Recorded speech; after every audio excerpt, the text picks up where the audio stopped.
Hey, hey! Bienvenidos to episode 3 of This Latina Travels.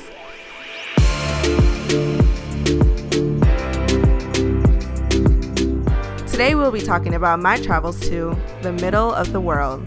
If you didn't know, that's the beautiful country of Ecuador. If you listened to episode 2, you already know that I had to share my journey prior to going to South Africa. Sis, if you haven't listened to episode 2, here's my shameless plug. Go and listen to how I went to South Africa for free 99.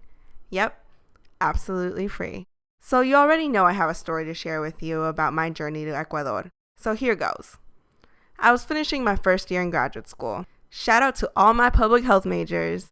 During my time in graduate school, I worked 2 to 3 jobs, held several positions within my sorority, and built my network by joining public health organizations in my program, such as Global Health Student Beyond Borders, GHSBB. I loved grad school for many reasons, but the one I enjoyed the most was that everyone was in different stages of their lives. You had people who were super young and just starting their career. That was me. And you had individuals who were already in the game for 20 plus years and decided to come back to school because they needed a refresher or they wanted a career change. Regardless of where you were, we all wanted the best for each other. Most graduate school classes are held early in the afternoon or evening because many people still work full-time while going to school. Yep, that was me too. Hence why it took almost 3 years instead of 2 to finish my program. But, ¿quién está contando? I remember when we used to get out early from class. A handful of us used to hit up Starbucks on campus or the Ratskeller on the bottom floor of Sub 1. I'm not sure if that even exists anymore. And we would just have conversations about life and public health with some good beer or wine. It was great. During those conversations, we began planning events for GHSBB, which eventually led to planning a volunteer trip to Muisne, Ecuador. Little did we know that we would be working hands-on with an organization called Ecuador Agua. Shout out to Becca for leading and making this trip happen. Since this 2-week trip was last minute, we each had to put roughly around $1,300 to cover flights, boarding, food, and transportation within Ecuador. You all remember how I was still broke in episode 2? Well, not much had changed since I was still in school and my work gigs were basically enough to cover tuition so I wouldn't be drowning in student debt and I needed to pay my essential bills. Side note, get a graduate assistantship if you can. I was lucky to work for the Office of Diversity, Inclusion, and Multicultural Education, ODIME at the time. Shout out to my ODIME fam. So how did I get $1,300, you might ask? If I know my audience, you probably don't like to ask for help. I know I don't, especially when it comes to money. But I knew I couldn't pass up this volunteer opportunity. I also knew there was no way I could get $1,300 on my own. So I utilized my network. I swallowed my pride and set up a WePay account, the GoFundMe of 2013. And let me tell you, my network came through. Even people who I didn't ask donated. It was truly heartwarming to know that people believed in me. So if you supported me back in 2013 with Send Bianca to Ecuador, thank you, thank you, thank you. Now, let me tell you about this trip. It was a small yet mighty group of 4. Becca, Sarah, Molly, and myself. I was the only one fluent in Spanish, but we all had the right mindset. We wanted to learn and support this local organization that was making a change in their community.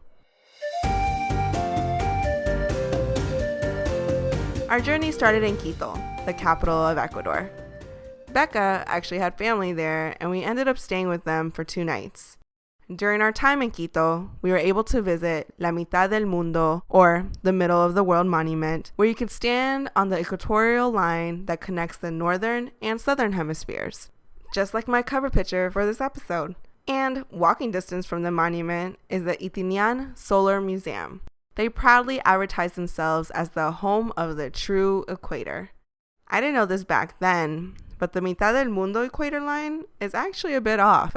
At the Itinian Museum, not only will you be able to get a picture to the closest spot that is the center of the world, but you have an opportunity to visit an exhibit that will teach you about the indigenous people and culture of Ecuador. Totally worth the $4.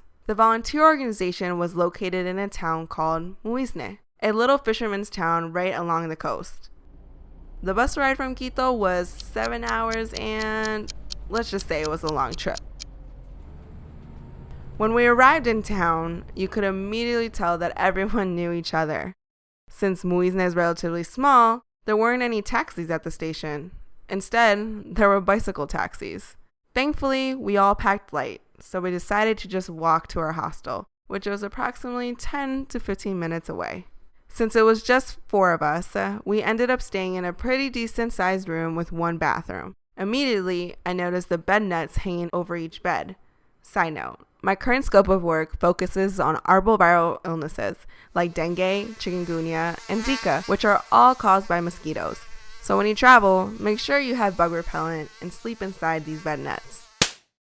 During our time in Muisne, we learned about the community outreach that Ecuador Agua was providing. For example, educational materials on safe drinking water practices, common diarrheal diseases, and other sanitation projects that were in the works. One of my fondest memories in Muisne was painting one of their educational centers. Some of the neighborhood kids came to help us paint, and we just had a lovely time together. They were laughing, dancing, and just genuinely happy. I have a bunch of pictures of them painting their hands so we could do handprints. Yes, I am a big kid at heart. I do also want to share a not so good experience I had in Muisne. I was in bed one night and all of a sudden I ran to the bathroom and let's just say it was an unpleasant night. I remember turning on the faucet so the girls wouldn't wake up. Those next 2 days, I could not keep anything down and I was losing fluids front and back. If it wasn't for my friends Jack and Donald, who were the ones that dragged me out to the nearest clinic, I probably would have died of dehydration, and I'm not exaggerating. Side note, I met them on this trip. They were backpacking South America for a year from Australia, and we all just happened to be volunteering during the same time. How cool, huh? I was pale as paper and could barely move because I didn't have any fluids in me. They found a doctor that had a small office in Muisne. There weren't hospitals or anything like that nearby. I literally remember sitting there thinking, how am I going to afford this? What is he going to do to me? I just remember Jag trying to calm me down and telling me everything is going to be fine. Thankfully, what I had wasn't uncommon. I don't know where this doctor pulled out this huge IV bag or even needles, but I just know that it did wonders and I'm perfectly alive. Thank you, Jag and Donald, for saving me. I laugh about it now, but at the time, I was truly scared for my life. So the public health in me, of course, had to backtrack my steps and try to figure out where I got this. Was it the ice cubes from the batidos I was drinking after a long day of volunteering? I'm pretty sure all our meats were cooked and we only ate at this one place and usually had a pilsner, which is a common beer in Ecuador to drink, and I wasn't using faucet water to brush my teeth. Side note, when you travel to certain countries, it's a good idea to brush your teeth with bottled water instead of faucet water. So yeah, I am pretty sure it was from the water that the ice cubes are made for those shakes. Bummer. Those batidos were so good. Regardless of being sick, I took in all of this experience. I was able to see firsthand what steps this organization was doing to provide needs for their community. I was able to reflect on how we in the States take clean water for granted. I also thought to myself, how horrible is it that I was afraid to visit a doctor's because of the cost? And this is a common thought I'm sure many people can relate to, especially in the United States in 2021. Fortunately, my medical expenses in Muisne were affordable, even for this broke student. We need to do better.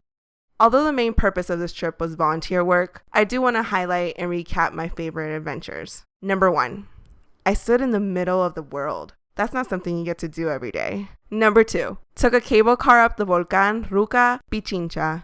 Those winds were brutal, but the lookout was breathtaking. No picture did it justice. Number 3, the conversations my friends and I would have after a day's worth of volunteering. We created these bonds over a warm plate of food and a cold beer. No phones, just conversations that would lead to great friendships. Jag turned out to be a good friend of mine.